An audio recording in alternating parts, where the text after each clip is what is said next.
The mulching blade on your lawnmower is used both for mulching and bagging the grass clippings from your lawn. The blade will become dull with normal use. It will dull much faster if it is routinely used in dusty conditions, to cut weeds, or in areas where it might encounter gravel, bark, mulch, or other debris. The blade should be inspected often and sharpened or replaced at least once per year. When the blade strikes larger debris, it can be nicked. This will cause the blade to tear and cut poorly. Large nicks can also cause the blade to vibrate during use. Replacing the blade is a repair that you can do yourself, and I'm going to show you how. Hi, I'm Mark Socha.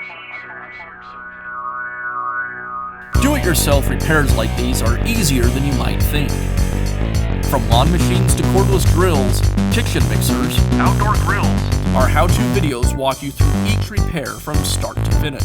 So doing it yourself means never having to do it alone. Let's get started. I'll begin by tipping the mower back so I can remove the blade. The blade is secured with a single blade bolt. I'll use the impact driver to remove it.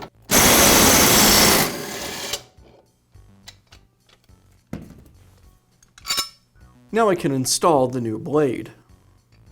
I'll align the blade with the blade adapter and thread the bolt into place.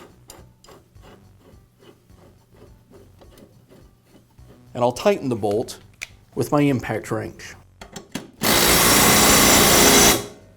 And that's all it takes to install a new mulching blade on your lawnmower. Be sure to check back often for new videos and expert advice. If you found this video helpful, give us a thumbs up And leave a comment.